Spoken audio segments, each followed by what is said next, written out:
বন্ধুরা, আজ আমি তৈরি করব সুস্বাদু নিরামিষ একটি রেসিপি। তাই এই গরমে উপাদেয় একটা নিরামিষ পদও বলতে পারেন। এই আলু ঝিঙের রেসিপি রোজ রোজ একঘেয়ে রান্না খেতে বা করতে কারোরই ভালো লাগে না। তাই আজকে নিয়ে এলাম এই আলু ঝিঙের রেসিপিটি।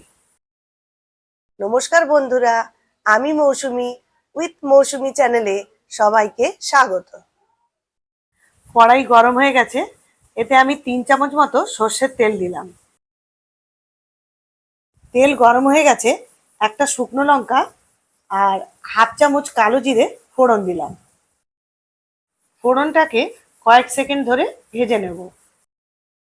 দুটো বড় সাইজের আলু যেটাকে লম্বা করে কেটে রেখেছিলাম সেটাকেও এই ফোড়নের মধ্যে দিয়ে দিলাম। এরপর এই আলুগুলোকে আমি কয়েক সেকেন্ড ভেজে নেব। আর এখানে হাফ চামচ মতো হলুদ গুঁড়ো দিয়ে দিলাম। আর দিয়ে দেব 1 চামচ লবণ। আলুগুলোকে ভালো করে নাড়াচাড়া করে ভেজে নেব। এরপর 3 থেকে 4 মিনিটের জন্য ঢাকা দিয়ে রাখবো।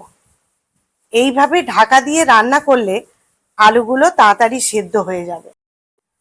4 মিনিট হয়ে গেছে, আলুগুলো মোটামুটি সেদ্ধ হয়ে এসেছে। এবার এর ওপর লম্বা করে কেটে রাখা ঝিঙেগুলো দিয়ে দিলাম।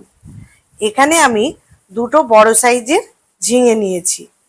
এবার এই ঝিঙে আর আলুগুলো একসঙ্গে মিশিয়ে নেব আর কিছুক্ষণের জন্য ঢাকা দিয়ে রাখবো।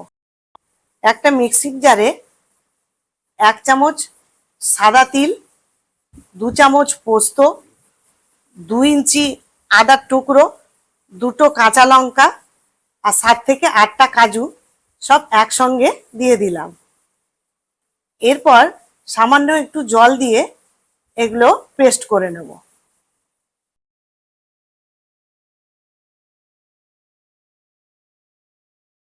এদিকে ঝিঙে আর আলু অনেকটাই সেদ্ধ হয়ে গেছে। এই রেসিপিটি ভাত, রুটি, পরোটা সবার সঙ্গে খেতে ভালো লাগে। আলু ঝিঙে রেসিপিটি অনেকে অনেকভাবেই রান্না করেছেন, কিন্তু আমি যেভাবে করেছি সেভাবে করে দেখবেন, আশা রাখি ভালোই লাগবে। এবারে মিক্সিতে পোস্তর যে পেস্টটা করে রেখেছিলাম সেটা দিয়ে দিলাম। এবার সামান্য নাড়াচাড়া করে নেব। এবারে মিক্সি ধোয়া জলটাও দিয়ে দিলাম। এবারে এগুলো কিছুক্ষণের জন্য নাড়াচাড়া করে নেব।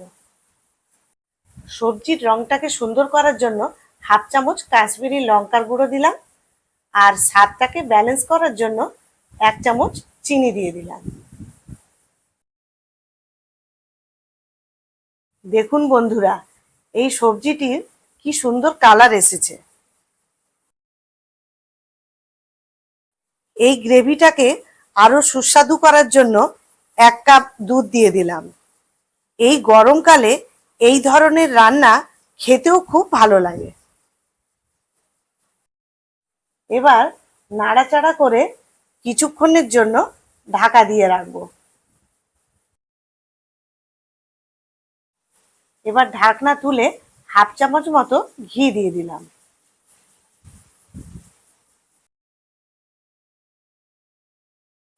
সম্পূর্ণভাবে তৈরি হয়ে গেল আমার সুস্বাদু আলু ঝিঙের রেসিপি। এই রেসিপিটি যদি আপনাদের ভালো লেগে থাকে তাহলে লাইক ও শেয়ার করবেন। যদি আমার এই চ্যানেলে নতুন বন্ধু হন তাহলে চ্যানেলটিকে সাবস্ক্রাইব করে দেবেন। ভালো থাকবেন, সুস্থ থাকবেন। ধন্যবাদ।